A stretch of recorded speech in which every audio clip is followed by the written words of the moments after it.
My maternal grandmother, oh, God bless her soul, sweet-hearted woman.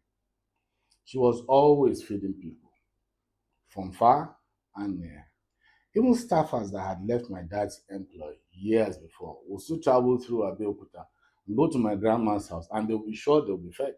They'll eat, glitter, and go. So if she was feeding people from all walks of life anytime they chose to come, how would she not overfeed me, the love of her life, in my own opinion? I'm sure that grandkids also believed they were the love of her life, but that's how I felt. Anyhow, anytime I was on holiday with my maternal grandma, I was always playing and eating. Those were the two jobs I had, playing and eating. So I'll go out to play football or whatever, get tired, feel hungry, rush back, eat, go back. And I was always doing that. And she kept feeding me. I can't ever remember my grandma saying no to me anytime I requested to eat. The best she ever said was, Shibi, you've just eaten something. And then I would say, but I'm hungry again, and she'll feed. Anyhow, that was my routine. So consistently, I was almost always constipated anytime I was on holiday with her. One day, my small mind suddenly realized that I hardly saw my grandma sit to eat a full meal. I couldn't really remember. And if my siblings and cousins are watching, I couldn't really remember my grandma sitting to eat a full meal. So that day, I returned again to request for food. I think she had ordered for bread from the bakery. While I was eating that, suddenly I looked at her and said, Grandma, how come I never catch you eating? Don't you eat? Is it only me and the rest of us that will be eating, eating, eating? You'll be cooking, cooking, we'll be eating, eating, eating. I said that chocolate and I kept eating. But she knew I needed an answer. And I looked back at her and I said, why don't you eat? And she said to me in Yoruba, Ẹlẹ́nu púpọ̀ kì í jẹun ọ̀tàyè. So I said, what does that mean? And she explained to me that if you know you have many mouths to feed, you don't eat hungrily and greedily.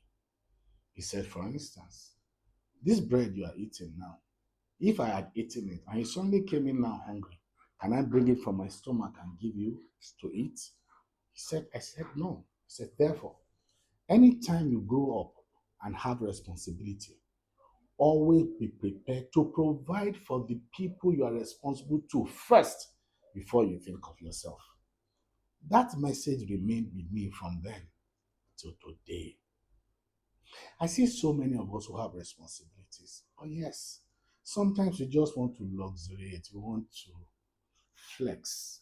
It's fine. But if we're luxuriating and flexing, it's going to cost the comfort, the peace, the feeling of the people that are depending on us, that are responsible to us, and we are responsible to. Please, let's rethink it. Many times, you suddenly find yourself in a fix. And when you look around, you realize that you have too many things around you on your table, in your home, in your wardrobe that had no business buying in the first instance. That should teach you a lesson to be more circumspect in the way you spend money, to be more circumspect in the things you say yes to. Be careful. There is a demand and a responsibility to leadership. Leadership confers on you the very strong responsibility that you must think of the others first before yourself. Whether you're a leader at work, whether you're a leader at home, you're a leader in a state, or a leader of the country. Stop being selfish. Stop putting yourself in situations where your value begins to drop because you are borrowing money or you are going out in search of money that you could easily have provided by yourself from your reserve if only you had been more disciplined. We need to understand what leadership is and begin to apply that in various parts of our lives.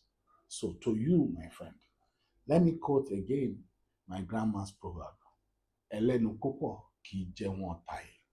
Little wonder it was easy for me to decide to walk kilometers just because I had to make sure that 200 naira always remained in my pocket in case Oyinkan, my few months old daughter then, needed Pampers overnight. That's how much they sold Pampers then. The pack was 200 naira. And I realized that if I used that 200 naira either to eat or take a taxi, If she needed pampers, I couldn't use my hands. Neither could my wife use us because we were depending on whatever resources that we were managing in the home that was kept with me. So please, let's learn that lesson. Let's watch what we buy, how we eat, how we spend money, especially when we know we have responsibilities. Even if you don't have responsibilities today, tomorrow, your tomorrow is a responsibility on your head. Save, plan, invest. Don't waste. Take care of the people around you. Some of them will remember and they'll thank you for it. Even if the people you sacrifice for do not remember. Luxuriate in the fact that you have been responsible to God and to man. That should give you